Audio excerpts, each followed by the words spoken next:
It began like any other ordinary morning, the kind where people rushed to work, children hurried to school, and the rest of the world moved at its usual fast and noisy pace. Nothing felt unusual at first. The sky looked normal, the air was calm, and people were quietly scrolling through news on their phones or sipping their tea. Nobody had any idea that in just a few minutes, the day would become one that the world would remember forever. It started with a few strange flashes in the sky. At first they were so small that most people didn't even notice them. Those who did notice assumed it must be a reflection of sunlight or maybe a rocket test happening far away. Some joked that maybe it was just another weather balloon things people normally say when they see something odd but not scary. But the flashes didn't stop. They began multiplying. The clouds lit up in sharp streaks of silver, as if someone was dragging a knife across the sky. People across different cities pulled out their phones, pointing them upward, wondering what kind of new light show this was. A few even clapped, thinking it might be some kind of early celebration or a coordinated drone display. Then the first sound came. It wasn't thunder. It wasn't a plane. It wasn't anything people had heard before. It was a hollow, deep rumble, almost like the earth exhaled through a giant empty tube. Buildings vibrated slightly. Birds scattered in huge swarms. Drivers stopped their cars in confusion. Within minutes, the news channels began interrupting regular programs. Reporters looked confused as they tried to explain the sudden phenomenon, but they didn't have answers. No one did. The sky brightened again this time with a sharp beam of light that cut through the clouds. For a moment, everyone froze. Children in playgrounds stared upward with wide eyes. Security guards stepped out from buildings. Elderly people pressed their faces to windows. Everyone held their breath, as if the whole world feared that the next second would define what came after. Then it happened. A loud blast tore through the air, hitting an empty open field outside a large city. The ground shook. Dust rose like a giant mushroom. The sound echoed for miles. People panicked, running indoors, covering their ears, hiding under tables, and grabbing their children. But when the dust settled, something odd became clear. The explosion wasn't that big. It was loud. It was bright. It shocked everyone. But it didn't cause the destruction people associate with the word bomb. Buildings near the field stood untouched. Trees bent but did not snap. The ground had a crater, but even that crater looked strangely shallow. It was almost like whoever or whatever sent it didn't understand how strong real weaponry needed to be. For a moment, the world just stared in confusion. People were breathing heavily. Cameras zoomed in on the small crater, and the news reporters were whispering to their teams, unsure if they should call it an attack or an accident. Then more lights streaked across the sky. A second blast landed in another remote location, this time in an empty mountain area. No houses, no towns, no people.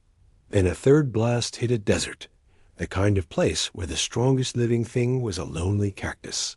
Across the globe, similar blasts appeared. Empty forests, open oceans, frozen lands, abandoned industrial zones. It was like the attacker had a map of Earth, but the map was extremely outdated. As if someone believed humans still lived only near water or inside small villages, and everything else was untouched wilderness. People were terrified, yet deeply confused.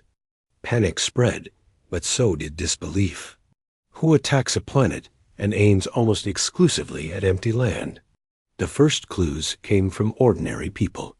Videos online showed small metal objects falling from the sky, dull, old-looking, almost like flying machines built decades ago.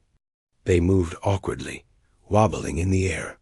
Some crashed before even reaching the ground.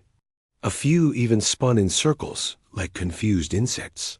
Governments around the world realized something was terribly wrong. Emergency sirens wailed. Fighter jets took off. Soldiers secured streets. But the attackers didn't behave like any enemy known in human history. They weren't precise. They weren't powerful. If anything, they seemed clumsy, almost harmless. Still, the fact that something outside Earth was dropping anything, no matter how weak, was enough to send fear through everyone. Scientists were called into labs. Satellites were redirected. Space agencies held emergency meetings.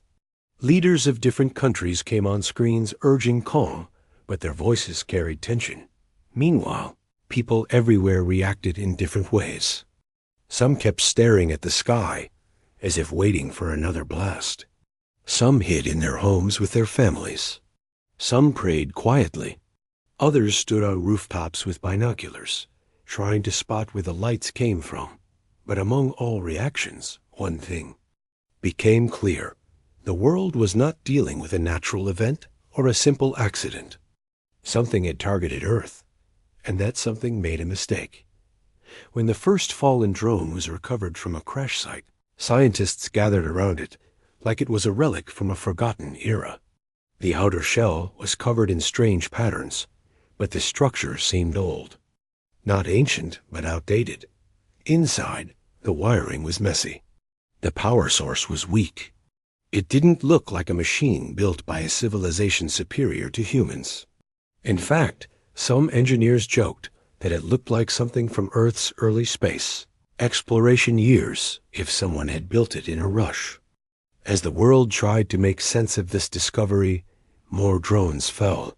Some were shot down by defense forces, while others simply malfunctioned a meter and crashed by themselves. A few even landed softly, like they had run out of energy. People around. The world laughed nervously when they saw the footage. Some called it the weakest invasion in history. Others said whoever sent these drones clearly didn't understand humans at all, but laughter didn't erase the fear. Because even weak attacks were still attacks. The unknown was still terrifying. And the sky still felt hostile. In one control room, a group of experts studied maps showing the landing sites of each blast. They circled them one by one. After hours of analysis, they reached a strange conclusion. None of the blasts targeted human cities. None hit factories, ports, or communication hubs. Every single blast avoided human presence. It was as if the attackers either had extremely poor aim, or they didn't even know where humans lived. Around the same time, a global meeting was held.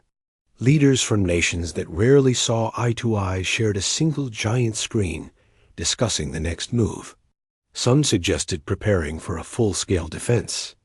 Others urged patience until they understood what they were dealing with. Eventually, they agreed on two things: stay alert, but avoid panicking the public. And most importantly, work together. That unity hadn't happened in decades. But fear has a strange way of bringing people closer. As the hours passed, the sky began to clear again. The last wave of lights faded. The blast stopped. The strange rumblings ended. People peeked out of their windows, checking if everything had returned to normal. Streets slowly filled with cautious voices. Phones buzzed with messages from relatives. Everyone wanted reassurance. Everyone wanted answers.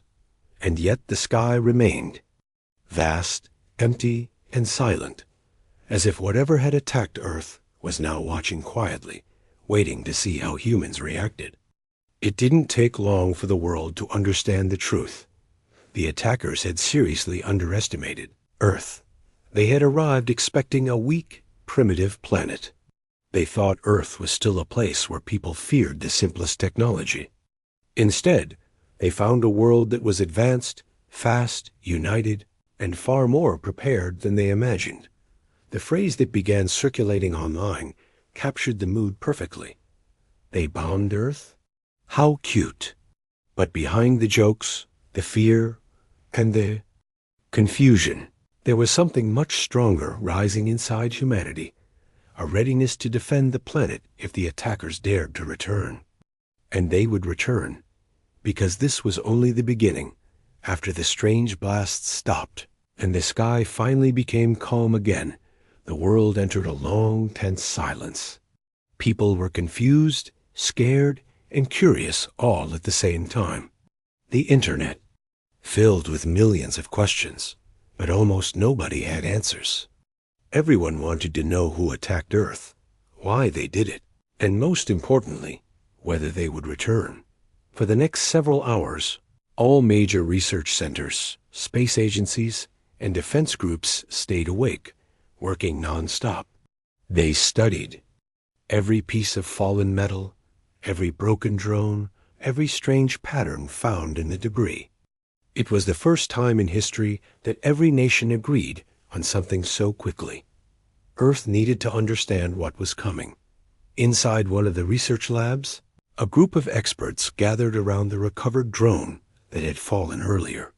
They placed it on a long metal table, surrounded by bright lights and buzzing equipment. Everyone stared at it like it was a strange visitor from another world, because it truly was.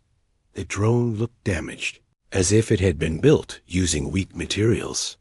Its outer surface had dents everywhere.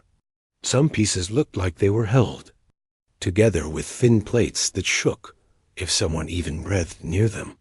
The color had faded, almost washed out.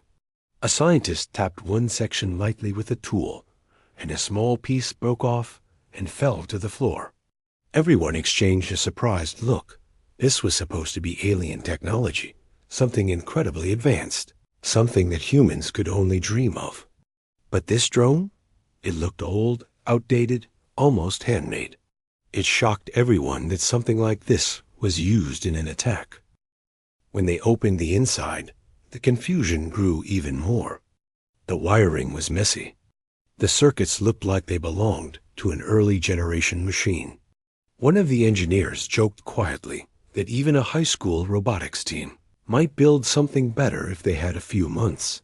But jokes aside, the weakness of the technology raised a much bigger question. Why would a civilization capable of reaching Earth from another part of space send such weak equipment? It didn't make sense. To travel such a long distance, whoever sent the drones must have had access to advanced travel methods. A journey across stars required knowledge far beyond human understanding. Yet their attack tools looked like something thrown together at the last second dot in another part of the world. Satellites captured clearer images of the sky. After processing the footage, experts finally saw the incoming objects, small dark shapes entering Earth's atmosphere in awkward, unstable patterns. Some of them spun like tops. Some drifted sideways. A few even bounced off the atmosphere before falling. They weren't powerful war machines. They were more like test devices, or scouts, or maybe something even simpler. That discovery changed everything. It was possible that the attackers didn't know anything about Earth, and the weak blasts were not intended to destroy cities, but to simply test the planet's reaction. A few hours later, a global meeting was held again. Leaders spoke in low but serious voices. They compared data, shared drone footage, and discussed possibilities. Some believed the attackers were peaceful but clumsy. Others believed they were arrogant and expected Earth to be powerless. A few believed the invaders didn't know the human race existed at all. But slowly, a theory formed. The attackers had old information about Earth, very old. Maybe they had scanned Earth long ago, when the planet had fewer buildings, fewer cities, and less technology. Maybe they thought it was still a simple world with no defenses. Maybe they expected humans to be primitive creatures with no way to fight back. If that was true, the weak attacks weren't weak on purpose. They were made based on old assumptions. Whoever targeted Earth thought it would be easy. And that misunderstanding could become dangerous. While the leaders discussed strategies, the scientists continued digging deeper into the alien devices. They noticed the drones had strange symbols carved inside, not on the outside. These symbols didn't belong to any human language, but they weren't beautifully carved or perfectly shaped like you might expect from advanced beings. Instead, they looked rush-sharp, uneven lines that curved in odd ways. It was as if the makers didn't spend time caring about how the drone looked. Everything pointed to one conclusion. The attackers did not think Earth was worth serious effort. They expected a quick, simple task, and they were wrong. Outside the labs and control rooms, ordinary people tried to continue their day, but the tension stayed in the air like a heavy smell. Kids asked adults if the strange lights would come back. Workers kept checking the sky, even when they were supposed to be focusing on their tasks. Friends gathered in small groups, discussing possibilities and sharing theories. Some people were still scared. Others were curious, but almost everyone felt strangely insulted. The idea that something from space attacked Earth with such weak equipment almost felt like an insult to human intelligence. If they intended to scare humans, they failed.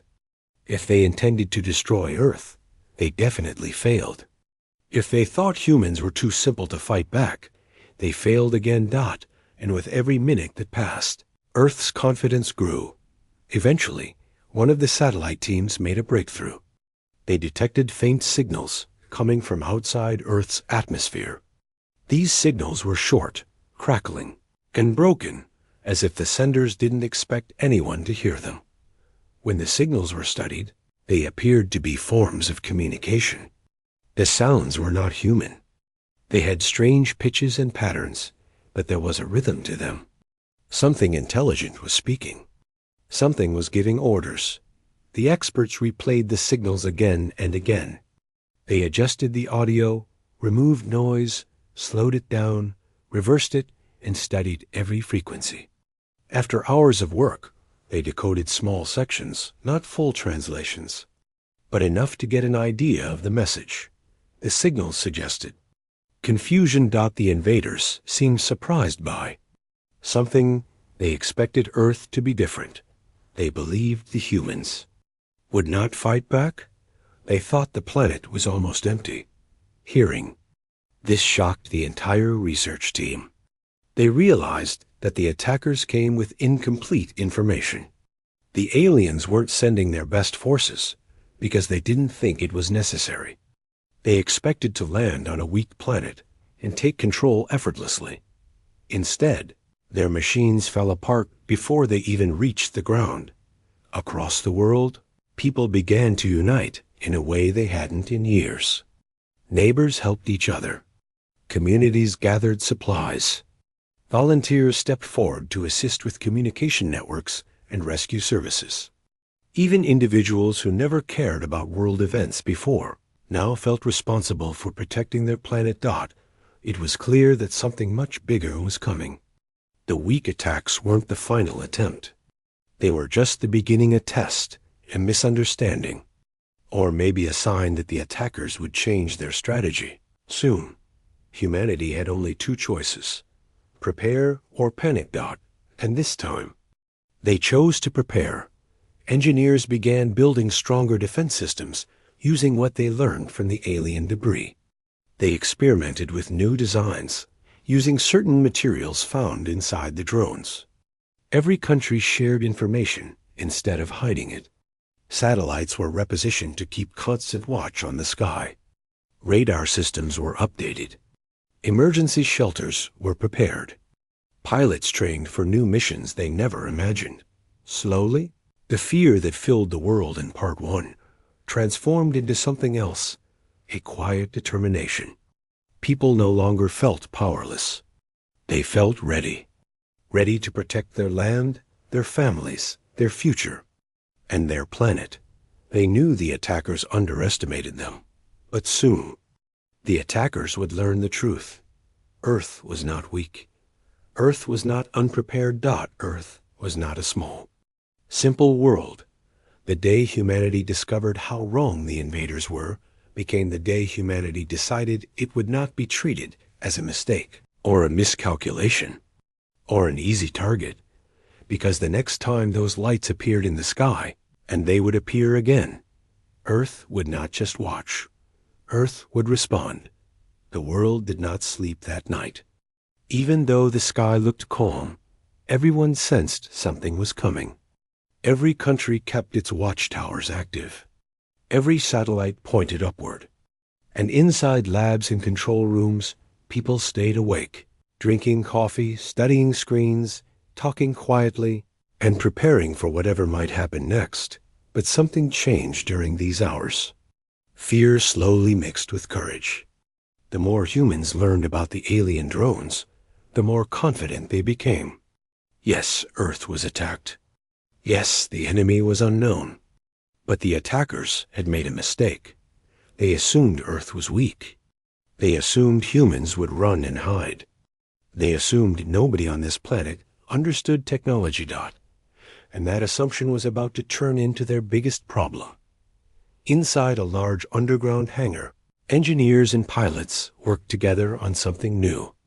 They spread alien metal pieces on tables, studying them one by one. They examined tiny glowing chips, unusual wires, and strange battery-like cores that gave faint pulses of light. Every time something new was discovered, a new idea followed. People who normally worked separately now stood shoulder to shoulder. A flight pilot gave suggestions to a scientist. A robotics expert talked with a space engineer.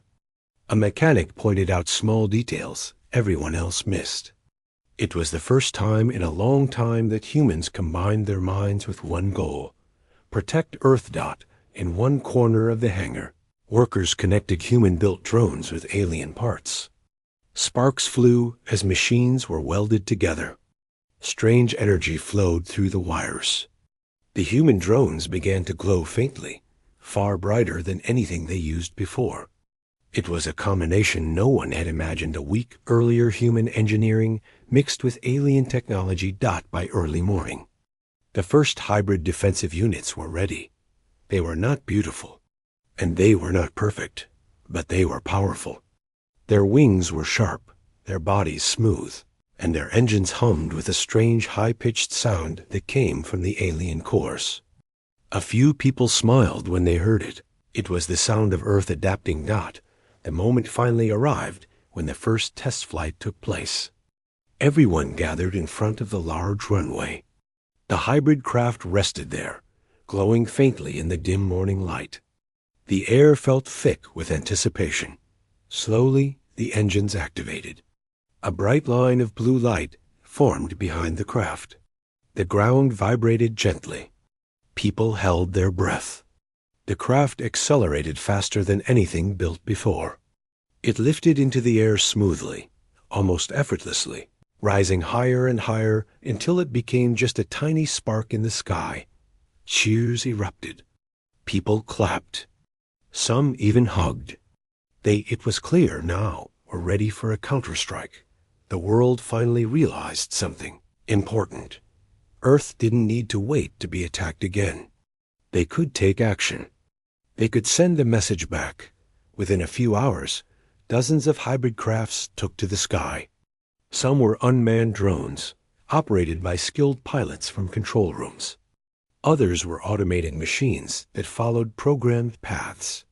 The crafts moved quickly, forming patterns across the sky, scanning the areas above Earth's atmosphere, searching for any sign of the attackers. And they found them far above the clouds. In the quiet blackness of near space, small alien scout ships hovered like tiny dark insects. They barely moved. They looked old and weak, just like the drones that had crashed earlier. But they were still watching, still observing Earth, still waiting, probably expecting no response at all. But this time, Earth did respond. The first wave of human-crafted hybrid drones approached silently. The pilots monitored every movement, every signal, every sound. They waited for orders. And when the signal was given, the drones released bright beams of energy symbol at first, like flashes of light, but powerful enough to make the alien scouts shake violently. Some of the alien crafts simply stopped working. Their engines faded, and they drifted silently away from Earth's orbit. Others exploded softly, nothing dangerous, just small bursts of light that disappeared in seconds. A few tried to flee, but the hybrid drones were faster. They chased them, disabling them one by one. Back on Earth, everyone watched the live feed. People cheered in homes and schools and workplaces. It wasn't about celebrating destruction. It was about celebrating that humanity could defend itself. For the first time since the strange lights appeared, people felt the weight of fear lift from their shoulders. The message was clear. Earth would not be bullied. And the message didn't go unnoticed. Shortly after the counterstrike, the alien signals returned. But these signals sounded different. There were more cracks, more static, and more pieces that suggested frustration or surprise. Experts studying the signals could tell that the invaders were not pleased. They hadn't expected resistance. They hadn't imagined humans could fight back. And they definitely hadn't imagined that their scout ships could be disabled so easily. One of the communication experts said something that everyone in the room agreed with. They underestimated Earth. Now they're confused. Meanwhile, people on the ground felt a strange mixture of relief and responsibility. Relief because humanity had successfully pushed back. Responsibility because everyone knew this was only the beginning. The attackers wouldn't leave without trying again. But now Earth had a plan. In every country, new defense teams were formed. People from different fields joined: scientists, pilots, programmers, doctors, communication specialists, engineers, and even ordinary citizens who wanted to help however they could. It didn't matter where someone came from or what language they spoke. Everyone worked like they belonged to one big team. Pilots trained day and night in simulation rooms, practicing maneuvers against the alien scout ships. Engineers built stronger versions of the hybrid drones. Scientists worked on understanding the alien energy cores, trying to unlock more of their power. And satellite teams monitored the sky 24 hours a day. There was no panic anymore. There was focus. Even regular people felt inspired. Some helped by providing food to workers in labs. Some volunteered to deliver supplies. Others helped spread accurate information online to stop misinformation from causing fear. Humanity wasn't just preparing for war. Humanity was preparing to protect each other. The next step was not just defense. It was communication. If Earth could respond to signals, maybe Earth could send a message back. Not a message of peace yet, not a message of war, either just a message that Earth was aware, alert, and capable. A group of signal experts worked with language scientists, attempting to form a universal message. They used patterns, mathematical codes, and repeated pulses. The message was short, built using the same type of rhythmic frequencies the attackers used. It said something simple. We are here. We are ready. The message was sent into space. It echoed across the atmosphere, reaching the same region where the alien scouts had been stationed. The moment the message went out, the satellite screens blinked. Something responded. A new signal appeared, longer, sharper, colder. Experts quickly rewound it, cleaned it, and separated the frequencies. After hours of work, they understood only one thing. The attackers were preparing a new wave. But this time, it would not be weak. However, this time, Earth was ready. People didn't panic. They didn't run. They didn't hide. Instead, they leaned forward, listening carefully, watching screens, preparing machines, training their minds. Humans had learned something powerful from the first attack. When united, they could face anything. The attackers had made one huge mistake. They thought Earth would tremble. Instead, Earth stood up. And now, the next chapter was about to begin. The world knew what was coming. The invaders would return with stronger machines, smarter strategies, and clearer intentions. But they would also return to a planet that had learned fast. A planet that had built new defenses. A planet that understood how to fight back. And most importantly, a planet that was no longer afraid. because the first counterstrike had already shown the truth. Humans may look small in the universe, but they are not powerless. Earth had sent its message. Now everyone waited to see how the attackers would respond. The moment the new alien signal was detected, the world felt a shift in the air. Even though no one could hear the sound with their ears, everyone sensed its meaning. It wasn't a test signal, and it wasn't an accident. It was something more intentional, heavier, as if the senders were trying to make sure Earth understood what was coming next. In the main communication center, the team worked nonstop to decode the message. Screens glowed with strange patterns, and people spoke to each other in low, tense voices. When they finally pulled out fragments that made sense, the room went silent. The attackers weren't confused anymore. They weren't guessing. They were preparing, but Earth was preparing too. The hybrid crafts continued their test flights across the sky. Their bright trails cut through the clouds, reminding everyone that humans were no longer helpless. The new machines had become symbols of unity. Even people who never cared about science or technology before now watched them with proud eyes. In different cities, large halls were turned into training centers. People from many backgrounds gathered to learn basic emergency skills.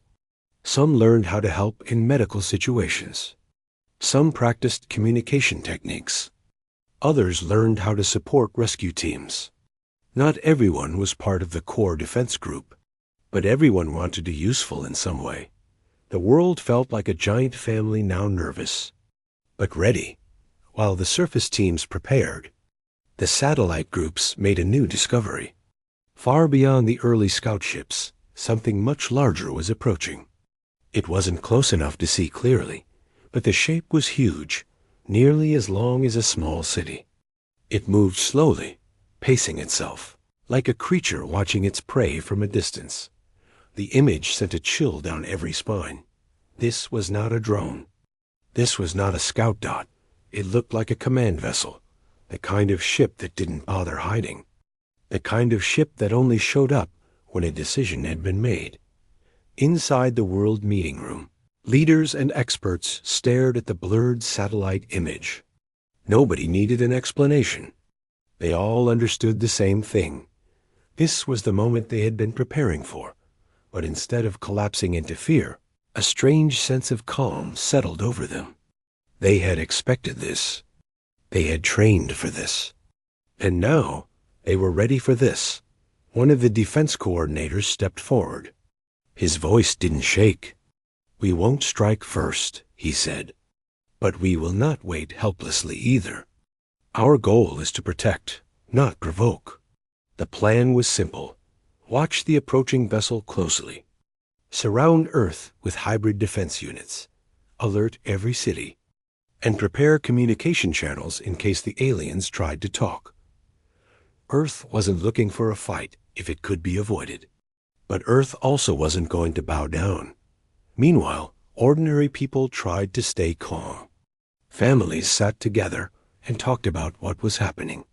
Parents explained things gently to children, telling them that Earth had prepared well and that everyone was working together to keep them safe. Friends checked on each other, neighbors shared food, and communities stayed connected. Humanity didn't crumble. It grew stronger. As hours passed, the giant alien vessel slowly moved closer. From space, it appeared like a giant shadow slipping through darkness, with dim lights flickering on its surface.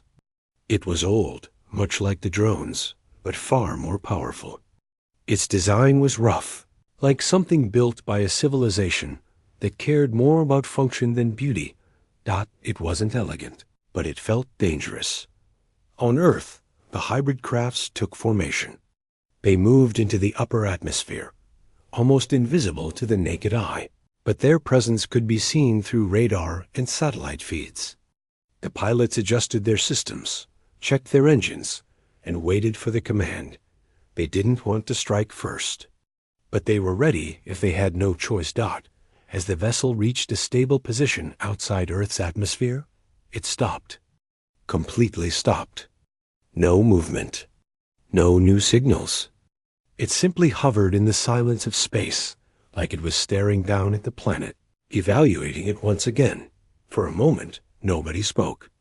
Even the research centers fell quiet. Then, slowly, a new signal appeared. This one was different. Not a warning. Not a threat. More like a transmission. A series of tones, rhythmic and steady, almost like music, but without melody. It carried no clear meaning, yet it felt deliberate. The signal team worked carefully, studying the pattern. They compared it to the earlier signals. After hours of analysis, they came to a surprising conclusion. The aliens were trying to communicate, not demand surrender, not threaten communicate. This slightly softened the tension, but no one lowered their guard. Humans didn't know the intention behind the signal. It could be a negotiation attempt, or a distraction, or something entirely different. To answer safely, Earth used its prepared message system. They sent a simple response using steady, equal tones. It wasn't language. It wasn't words. It was a pattern that showed awareness, intelligence, and readiness. The moment the message reached the alien vessel, something unexpected happened. A section of the vessel's exterior shifted open, revealing rows of small lights that blinked slowly. Then another segment changed shape, extending outward like a metal panel unfolding. The world held its breath. Was this a threat? A greeting? A preparation? But the vessel didn't fire. Instead, it remained still, as if it was waiting for something, waiting to see how Earth reacted. For the first time, humanity realized something surprising. The aliens were observing Earth just as much as Earth was observing them. They weren't mindless invaders. They were cautious, maybe even curious. Still, nobody knew what their next move would be. In the defense center, one of the analysts pointed at the screen. "Look at the pattern," he said. "They're assessing us. They're trying to understand if we're worth negotiating with or just ignoring." That idea bothered everyone. Were humans considered too small for negotiation? Too weak to take seriously? Or were the aliens now unsure of their earlier assumptions? Hours passed. The vessel floated silently. The hybrid crafts kept their formation. The world watched every second. Then another signal came. This time, it carried more layers, more structure. The signal team worked urgently to decode it. After filtering out noise and converting patterns into readable structure, they found something shocking. The message wasn't a threat, it was a question. Not one humans could translate easily. But it shared the same mathematical rhythm as human. Signals that translate to. Inquiry. The aliens wanted information. They were asking something. The team spent hours creating. A simple response that would not reveal anything. Dangerous, but still show intelligence. Using mathematical codes, they sent a return message that explained Earth existed as a developed, populated world, not a primitive one. The alien vessel reacted again. Some of its dim lights brightened, almost like a slow pulse. And then came the moment Earth hadn't expected. The vessel sent coordinates not toward Earth, but into empty space just beyond the planet's orbit. It was almost as if it wanted to meet, but not close enough to risk anything. Humanity was divided on how to respond. Some believed it was a trap. Some believed it was a neutral testing point. Others felt it was an invitation, or even a sign of respect. In the meeting room, the debate grew serious. Should Earth send a craft to the coordinates? Was it too dangerous? Was it an opportunity? Finally, after long discussion, they made a careful decision. Send one unmanned hybrid craft to that location. That way, if anything went wrong, no life would be lost. The unmanned craft was prepared quickly. Every system was tested. Every wire checked. Every signal channel monitored. The launch team stood ready. When the craft took off, millions watched from around the world. It rose smoothly through the clouds, passed into the dark quiet of space and headed toward the coordinates sent by the alien's dot. As it reached the point, it slowed down and then stopped. The alien vessel reacted immediately. A small section of the ship opened, releasing a faint beam of soft light, not an attack beam, but a scanning light. It gently passed over the unmanned craft, studying every part of it. The craft's sensors recorded everything and sent it back to Earth. After the scan finished, the beam faded. Then, to everyone's shock, the alien vessel sent another message. Its pattern was more relaxed. Less sharp. It sounded like relief that the meaning wasn't fully clear yet. But one thing was certain. The attackers no longer viewed Earth as a primitive world. They saw Earth as something else, now something capable. Something intelligent, something worth reconsidering. The story between Earth and the alien force was far from over. The vessel hadn't left. It hadn't declared peace. It hadn't declared war, but something important had changed. The invaders were no longer confident. And humanity, watching this in real time, realized something powerful. Respect had begun to form. What came next would decide everything, not just for Earth, but for the future of humans in the universe. Part 5 begins with a strange quiet that covers the planet. After the last wave of small alien crafts was pushed back, the world expected another attack, maybe even a stronger one. But instead, nothing happened. People woke up the next morning, waiting for sirens or warnings. Yet all they heard were the normal sounds of life traffic, birds, wind. It felt like the calm before something big, but no one knew what that something would be. In different corners of the world, people worked day and night. Engineers, scientists, pilots, students, volunteers, everyone put their hands together. The Global Council, which was formed only weeks ago, had now become the heart of Earth's planning. What surprised the most was how quickly everyone learned to work together. Countries that once argued over small things were now sharing technology, sharing ideas, and sharing responsibilities without hesitation. People who had never spoken to anyone outside their own city were now on video calls with experts from different countries, planning together as if they had been a team for years. It felt like the world finally understood something important. They stood a better chance when they stood as one. Inside the Council's main base, located in a secure underground facility, screens covered every wall.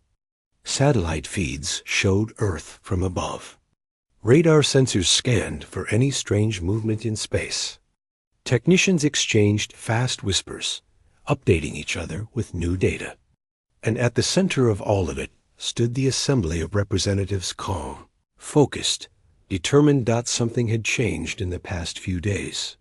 Instead of reacting in fear, the world had started preparing with confidence. People were no longer saying, "What if they come back?" Instead, they were saying, "If they come back, we will be ready." There was still concern, of course. The aliens had underestimated Earth the first time, but no one knew if the next wave would be bigger or more dangerous. So Earth prepared for the worst, but with a sense of quiet strength. Teams were busy designing new shields for satellites, developing energy disruptors, and creating communication systems that could react within seconds. Many of these inventions were built in just days, something that would normally take years. It was almost unbelievable how fast progress happened when people pulled in the same direction. One of the brightest ideas came from a small group of engineers who suggested using the aliens' own technology against them. They took apart the fallen alien drones, tested their energy cores, and found ways to reverse some of the internal signals. This meant that Earth could potentially send fake commands to any alien machine entering the atmosphere. It wasn't a full weapon, but it could stall enemy systems long enough to protect civilians and give Earth's defense teams an advantage. The Global Council approved the idea quickly. As the engineers worked on the new system, rumors spread around the world. People whispered to each other about Earth having a secret tool that could turn off alien machines. No one confirmed it publicly, but the rumor alone brought hope. Civilians felt stronger too. People who were scared weeks ago were now helping organize supply centers, preparing emergency shelters, and calming children. Families talked about the situation at dinner tables, not with fear, but with a sense of responsibility. Everyone knew they had a role to play. A quiet unity settled across the world. Humanity wasn't just defending its planet, it was defending its home together. Then it happened. Late one evening, the radar screens lit up with dozens of signals. The staff inside the monitoring room froze for a moment. The readings showed multiple objects approaching Earth's orbit. They weren't scattered like the earlier waves. They were moving together in an organized formation. A strong formation. This was the largest alien movement detected so far. The alert traveled across the world within seconds. Every defense station switched to emergency mode. Pilots got into their crafts. Drone operators logged in. City shields were activated. Families rushed into shelters. The feeling of calm shifted into a sharp tension. But not panic this time. People were ready. Inside the council base, the representatives stood around the central table as the holographic display projected the alien formation in space. The incoming crafts looked larger than the earlier ones. Some appeared to be command ships. The world watched them quietly, and for a moment there was silence in the room. Finally, one of the analysts spoke with a tired but steady voice. "They're coming in fast. We have about 40 minutes. Everyone knew this was the aliens' last attempt. They had realized that Earth wasn't weak. They had realized that Earth could fight back. And now they were coming with everything they had left. But instead of fear, something else spread across the room. A steady, unwavering determination. Within minutes, Earth launched its new defense network. Satellites adjusted their positions. Ground bases aligned their systems. The shield grid lit up like connected stars around the planet. Drone swarms moved into position, creating layers of defense. For the first time, Earth wasn't waiting for the aliens to strike first. Earth was taking charge. As the alien fleet reached the edge of the atmosphere, the global disruptor system activated. High-frequency signals spread through the sky, invisible but powerful. The alien crafts began to shake, their energy fields flickering. The first row of alien ships lost control and drifted. Some turned around unintentionally.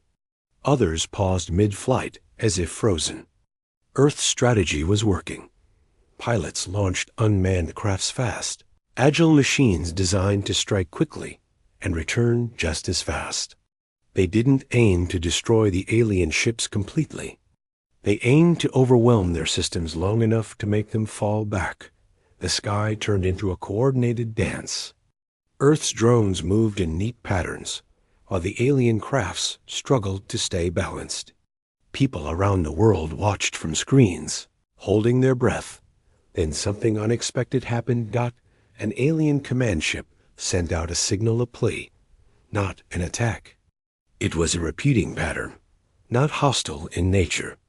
The Global Council immediately asked the communication team to analyze it. The signal wasn't coded like the earlier ones. It was slower, softer, almost like someone speaking calmly. After several attempts, the analysts managed to decode it. The message was simple. We withdraw. Do not destroy us. We were wrong. The room fell silent again. Engineers double-checked the signal. Linguists went through it again. The message was genuine. The alien fleet wasn't launching an attack. They were calling for retreat. The Council decided to respond. Earth sent back a message with a simple statement. We do not destroy. We protect. Leave now. For a full minute, nothing happened. Then, slowly, the alien fleet turned around. One by one, the ships moved away from Earth. drifting back into the dark distance of space. It was strange watching them leave quietly, without a fight, almost humbled, across the world. People stepped outside and looked up at the sky. There was no cheering, no loud celebration. Just a deep, peaceful sigh of relief that Earth had won, not through brute force, but through unity, intelligence, patience, and calm strength. As the alien fleet vanished into the distance, the message became clear to everyone. Humanity wasn't just defending itself. Humanity had shown who it truly was, strong, patient, smart, and united. And somewhere in the vastness of space, the aliens finally understood the truth. Earth was never a weak, simple world. Earth was a home full of people who could come together when it mattered. Most. Earth was a force they should never underestimate again. Part 6 begins with a quiet sunrise over the planet. It had been several days since the alien fleet retreated into the dark sky, and for the first time in weeks, the world woke up to a morning that felt normal again. People stepped outside with a different kind of peace in their hearts. The air felt lighter, as if the whole planet had taken a long breath and was finally exhaling. But something had definitely changed. Earth was not the same place it had been before the first strange lights appeared in the sky. The fear, the confusion, the shock, those things still lived in people's memories. But now something stronger lived beside them. A new sense of unity, a new level of confidence, a new understanding of what humanity was capable of. In homes across the world, families gathered around breakfast tables, talking about the unbelievable days they had lived through. Children asked questions about what had happened, and adults answered with calm voices instead of nervous ones. Even though the danger had been real, the ending gave people a sense of pride. They had stood together. They had defended their home. Everywhere, life slowly returned to routine. Schools reopened. Streets filled with people again. Shops unlocked their doors. Workers returned to their offices and factories. But even during normal activities, conversations always drifted back to the same thing. The moment the alien fleet turned around and left, across the world, people shared stories of bravery. A worker who stayed up all night, helping maintain backup power for a shelter. A group of neighbors who cooked meals for families who had nowhere to go. A group of students who turned their school hall into a temporary communication center. Many of these stories didn't involve huge or dramatic acts.